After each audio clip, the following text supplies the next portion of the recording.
Hello, BookTube. All right, we're back for part 2 of my totally random Q&A that I did mainly just to poke fun at Adam at Memento Mori, and I got bombarded with questions, so it's a huge amount of Steviana that we're going to go through. And we're just going to force march our way through another batch of answers, and I'll just keep doing this until I run out of questions. I assume that I will, but I didn't manage to get to all the others in just one video, so it's going to have to be 3. But you don't have to watch. I'm prefacing this with a tedium warning already. You don't have to watch. So now we'll just move on here. We're at Link Joker, who says, first and foremost, I love your videos. Oh, thank you. With that out of the way, I was curious about your feelings on a handful of works that I can't recall you ever mentioning. And then he lists 5. So this is a multi-part thing here. Number 1 is Earthsea by Ursula Le Guin. Wonderful, wonderful stuff. I knew her, and I liked her. I was sorry to see her go. Number 2, The Romance of the Three Kingdoms. Also wonderful. Highly due for a new translation with annotations. I would love that. If somebody's working on that, that would be terrific. Number 3 is Memory, Sorrow, and Thorn by Tad Williams, which I don't like. Monstrously overwritten. Just monstrously overwritten. Number 4 is Crisis on Infinite Earths. Oh my. Okay. All right. Quick comic book 101 here for those of you who don't follow comic books. DC Comics, the home of Batman, Superman, and Wonder Woman. For years and years had alternate Earths, parallel dimensions, World War II, World War I, Earths where all the heroes were villains, Earths where all the heroes were old. And it was a long, complicated continuity. And the powers that be at DC Comics thought, well, in order to attract new readers, this was a long time ago, 1980s. In order to attract new readers, we need to simplify our continuity. We need to simplify our backstory. And there can't be any multiple Earths anymore. So they created this storyline where this massive bad guy is destroying alternate universes and eventually succeeds in collapsing them into one timeline. And so DC fans, longtime DC fans like myself, were wondering, okay, well, what's going to be left standing at the end of all this? And it was drawn by George Perez, a great comic book artist, one of the great comic book artists of modern times. And it's tremendously enjoyable. There's a lot of junk in it. It's very uneven, and the plot massively develops as it goes along. I don't think that the writers and the plotters and the editors had any idea about the last 2 or 3 sections of the story when they wrote the first section. But even so, as a whole, it holds up really well, and it has some dramatic high points, including the death of Supergirl, all of which ended up being undone. All of it. It turns out DC fans like multiple universes, so they were brought back. It turns out DC fans like Supergirl, so she was brought back. It turns out DC fans like Barry Allen as the Flash, so he was brought back. Nevertheless, it holds up really well, so I like it. And then, number 5, John Byrne's Man of Steel relaunch, right around the same time. Fan favorite artist and writer John Byrne did a 6-issue miniseries called Man of Steel, in which he was given free rein to reimagine the Superman origin story, almost free rein. He went to DC and said, look, the main thing I want to change here is that I want baby Kal-El, little Superman, to come to Earth with his mother. I want them both to survive the destruction of the planet Krypton. And DC said, no, no, you're not having a super mom. No. But aside from that, they gave him everything.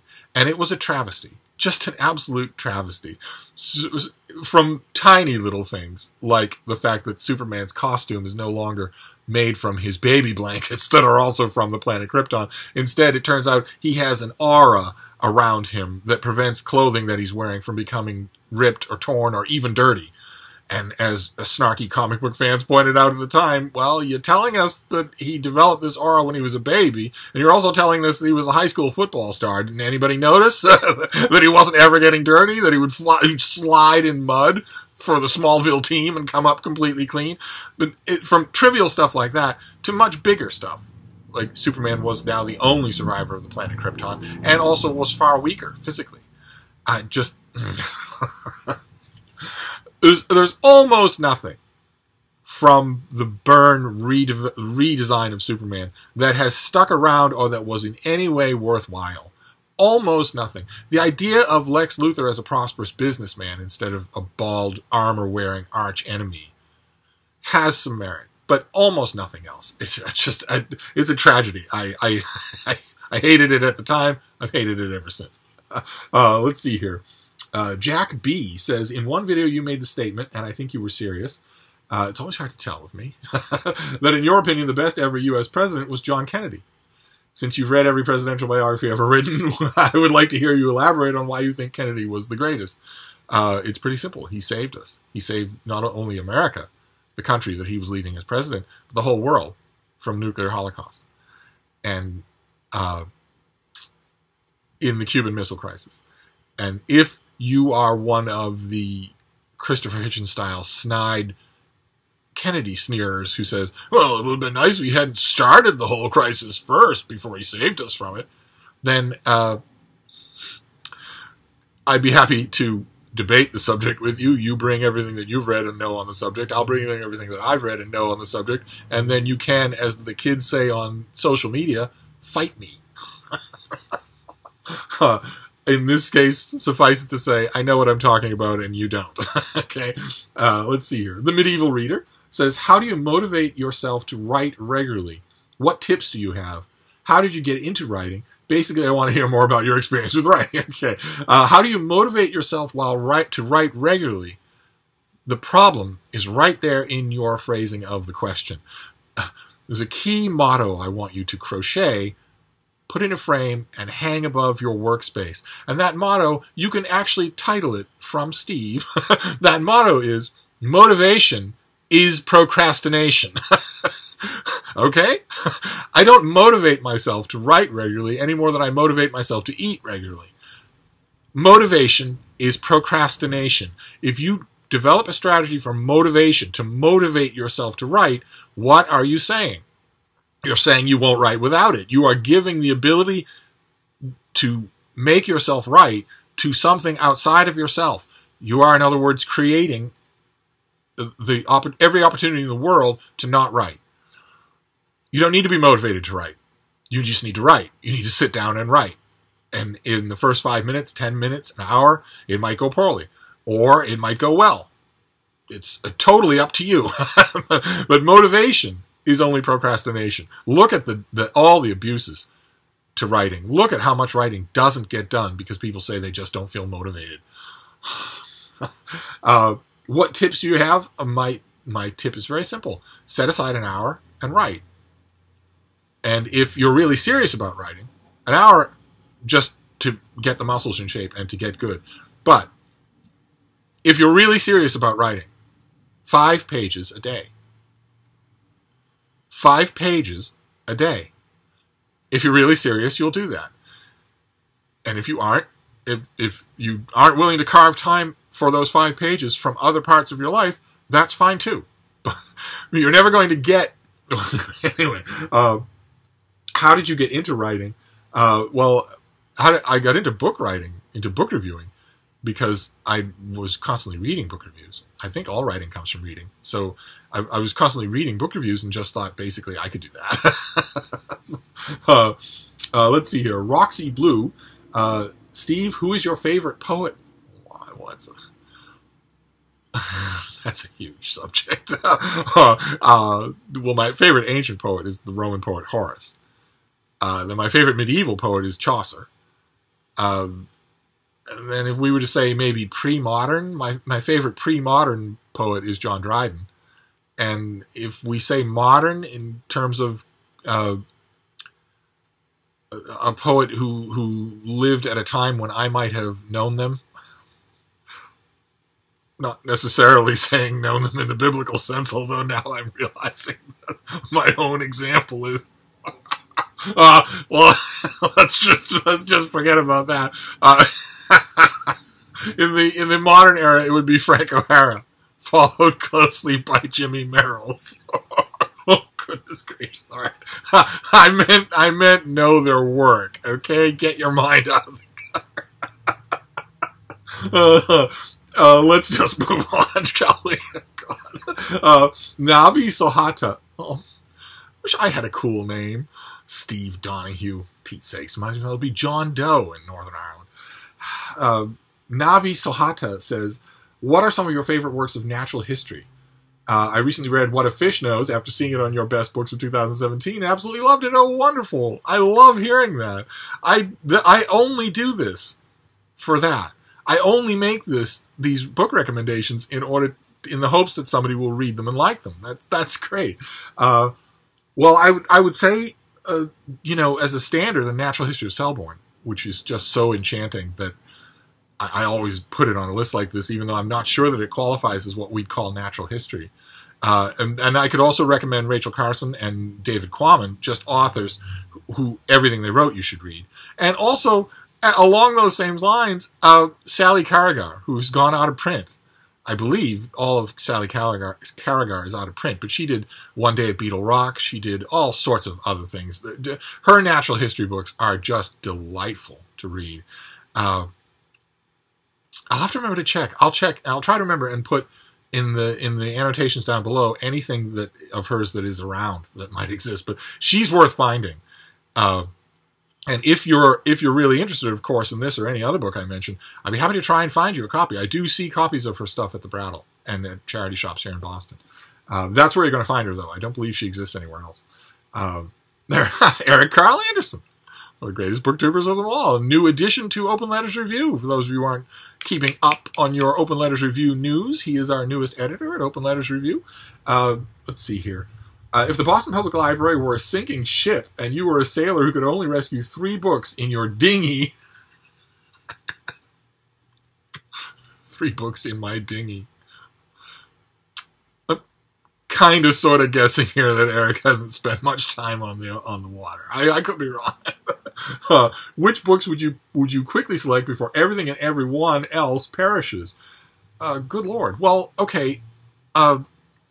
Well, the Boston Public Library has a huge collection of books. Of course, if I were going to save books, though, it wouldn't have to be the Boston Public Library. I would just save the usual, the standard fare, the Bible, Shakespeare, Einstein. But you're talking about the library disappearing, and for that, I would pick things that are only at the Boston Public Library, like, for instance, the trial notes of John Adams. For the Boston Massacre, the British soldiers who stood trial for the Boston Massacre, John Adams defended them. And we have his handwritten trial notes at the Boston Public Library. I wouldn't want those to be destroyed. And there's Robert McCluskey, the artist for Make Way for Ducklings. There's a whole sketchbook. There's a whole pile of preliminary sketches for Make Way for Ducklings at the Boston Public Library. Those pages don't exist anywhere else. I wouldn't want them lost. And also, the Boston Public Library has a fantastic collection, kind of small, but a fantastic collection of anti-slavery writings. Pages, pamphlets, rough drafts, all kinds of things by William Lloyd Garrison and Wendell Phillips, a whole bunch of other people. That's an incredible collection, and I would hate to see it lost. It's incredibly vital. Boston was the heart and soul of the abolitionist movement, and that's a proud heritage. I'd hate to see that gone. I'm going to say those 3 things, even though they're not books. Let's see here.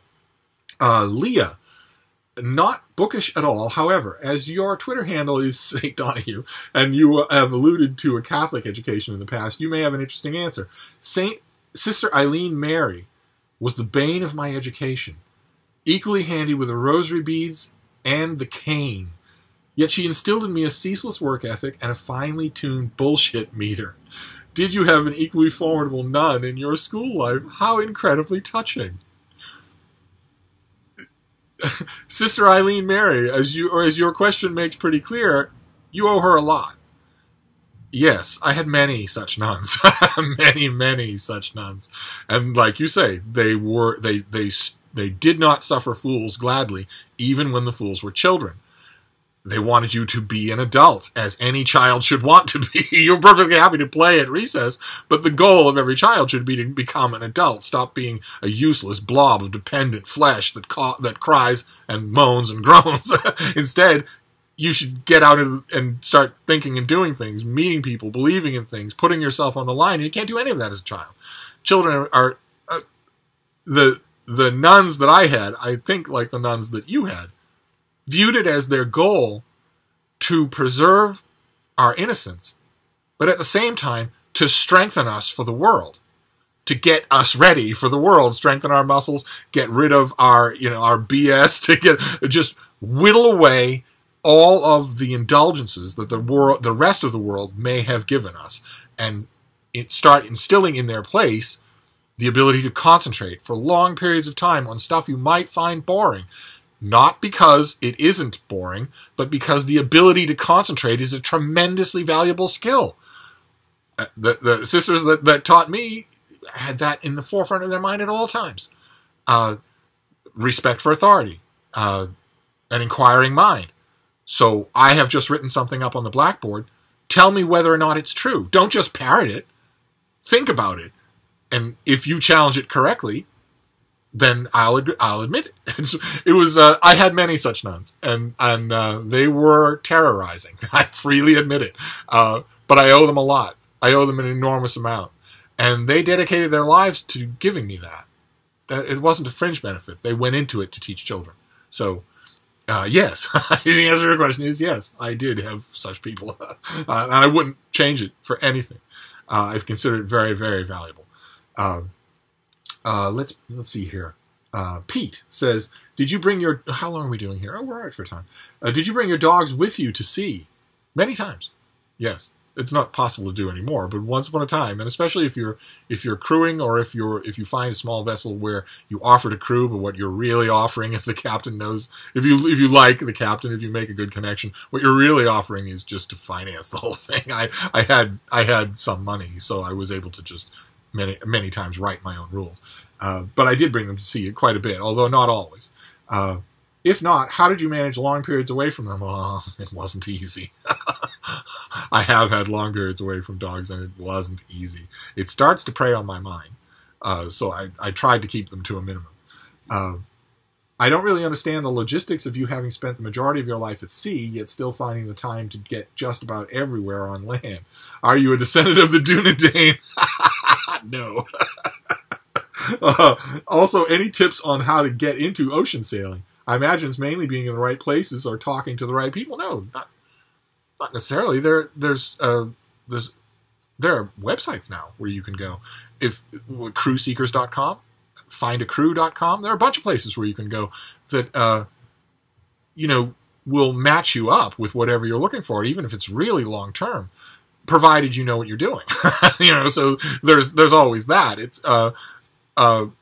when I did it, it was far more informal, and I imagine it still is in a lot of places in the world, where you just offer, and being in the right place at the right time and knowing the right people. Maybe there was an element of that, but for me, it was never all that hard. Seagoing folk, professional crewmen, are an extremely feckless lot, and also full of bad habits. So captains are always wanting people, basically. So maybe that's not true anymore now that international shipping especially has become so incredibly mercantilized. Maybe that's not true anymore. Maybe now everything's managed down to the last detail. But something like crewseeker.com, I think is the name, or something like that, you can find websites that will at least give you a doorway in. And those websites will also open you up to whole informal networking areas where you can get word out, where you can get contact with people. And that's always valuable. You can start small. Start with just one of those pleasure yacht type excursions where it's a slightly bigger vessel than usual. It has a crew, and it has a bunch of wealthy people who, 4 or 5 wealthy people who want to just sail up the Atlantic coast and then back again, and have all their needs pampered to. Something like that. You can go something like that all the way up to much bigger things. Just poking around online will do it. Let's see here. Kino H says, since you have been all around the world, when were you in Bosnia and Herzegovina, and how did you like it there? And could you recommend a good World War II history book? Well, I have been in Bosnia a few times. And the main time and the longest time and the funnest time was dealing with bats. I was there with a group of people doing a long field study of bats. So I got to know the incredible wildscape of Bosnia, and I got to know the people really well too. I stayed with a family who were just the most loving people. I loved it. That was before the war, so I don't know. I haven't been back, and I never will be back. So you could tell me, what's Bosnia like now? I have no idea. And as far as a good World War II book, there are 80 million of them. And if we're talking, if we do it, we'll restrict it to a 1 volume, even if it's really big. And then we want to restrict ourselves to someone who really tells a good story. Because I'm presuming here that you haven't read many World War II books. So you want someone who's a really involving storyteller to make up for the fact that you maybe aren't all that familiar with the material. And for that, I would mention Andrew Roberts, A Storm of War. It's a 1-volume history of World War II, but he is such an incredible writer in terms of storytelling, in terms of pulling the reader in and gripping them, that I don't think you'll find it too long. I think you'll really like it. So that'll be my recommendation. Let's see here. So Tiras Itzos says, are you aware of the literature board over at 4chan? No, I'm not. I go to 4chan for all sorts of other stuff, but I've never even thought to look there for literature. That's a good, if you are not, you really should check it out. That's a great suggestion. I will do that, and I will bookmark it. And then the last one we'll do for today is Matty Crash. And he says, Steve, I know you've read every book there is on the JFK assassination, and so the world wants to know, do you think there was a conspiracy to kill Kennedy or not? Well, that is the question, isn't it? And as I've said on this channel a few times before, in any conspiracy theory, what you want to look for are the hooks, the hard kernels, the stuff that you can't get rid of, that don't make sense. Now, if there are none, like the flat earth conspiracy, for instance, if there are no kernels, if there are no hard hooks, then you can just dismiss the whole thing as the ravings of a bunch of lunatics. But if there is one, or more than one, then you're obliged to think about it. You're not obliged to swallow every crackpot theory. You're not obliged to establish a belief in the absence of facts. That's a terrible thing to do, and conspiracy theorists do it all the time. But if there's something that legitimately doesn't make sense in any conspiracy theory, then a sensible person has to think about it. They're not automatically crazy for thinking about it if there is something like that. And in the JFK assassination, in Dealey Plaza that day, there are things that don't make sense. There are a couple of solid hooks. The ballistics don't seem to make sense, even when you account for all sorts of things that conspiracy theorists usually don't account for. Like the fact that the president's seat in his limousine and Connolly's seat were not directly in front of each other. They were off to one side. And the incline of the road, stuff like that, that conspiracy theorists tend to think that when they talk about the magic bullet, they tend to think, well, it's totally impossible because it would have had to do all these zigzagging, because they're not taking into account the fact that Connolly was not sitting directly in front of JFK. If you do take that into account, then a lot of those problems disappear. And that's the sort of thing that you have to think about. But it's not just that. Some other parts of the ballistics, to me, legitimately do seem like a problem. And Dealey Plaza it's a dell surrounded by tall, flat-walled buildings. So it's an acoustical nightmare. So contemporaneous ear witnesses and eyewitnesses should be held at arm's length with suspicion. Eyewitness testimony is tough enough to sift through as it is. Nevertheless, a lot of people in Dealey Plaza right at that moment were absolutely positive that the shot came from the grassy knoll. They were absolutely certain of it, and they weren't pondering. They were only going on their own sensory input, and they were in many different places. There were many people in many different places in Dealey Plaza who all thought that about that one area. That bothers me. That, quite apart from the legion of conspiracy theory nonsense about that, and the badge man, and you can clearly see this when it's nothing. Quite apart from all of that, many, many, many people thought that happened that way. That, to me, is not completely dismissible. And also, the autopsy and everything that followed is such a pig's breakfast of mismatch and horrible error and whatnot that it seems so bad. I mean, I know a president hadn't been shot in a long time. Everyone was caught unaware. No one knew any kind of precedent.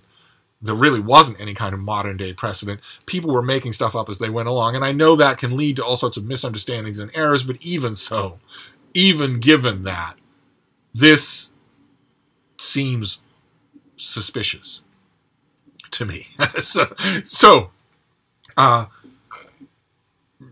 So in the very barest sense of your question, do you think there was a conspiracy to kill Kennedy or not? My answer is a tentative yes, only because if we say that Lee Harvey Oswald didn't do it alone and unaided by anyone, then there has to be a conspiracy. Unless that's as far as I'll go in saying that there was one. I'm not saying anything else. I have read everything on the subject. I won't make the mistake of theorizing in advance of the facts, but there is one possibility that JFK theorists, conspiracy theorists that I've known, absolutely hate it when I bring it up. Everybody hates it when I bring it up. There is a possibility that there were two people acting completely independently of each other and in ignorance of each other, acting at the same time in Dealey Plaza. At the same moment. It's not a big possibility, but there is a possibility. The president's motorcade route was well publicized in an immediate advance of the event. And there were lots and lots of people in Dallas, and there were lots and lots of people who were from hunting backgrounds. And all you have to do, if you look at the president's route in the way that, in the announcement that was made immediately before he took that route, you don't even have to be an experienced hunter to take one glance at it and to know if you want to shoot him, where you will do that. It's, to me, possible, and would explain a lot if two people shot at the president at the same time on the same day. And no one's ever pursued that because it doesn't have the aha value of nailing a suspect one way or another. In the barest sense of the term conspiracy, in other words, that there's something that happened that we don't know, involving someone that we don't know, I would say yes. That Lee Harvey Oswald did not act alone. But that's going to do it for now. We have a lot of questions to go, so we're going to do a third video, and I will do that in short order, and I will see you soon. Thank you, BookTube.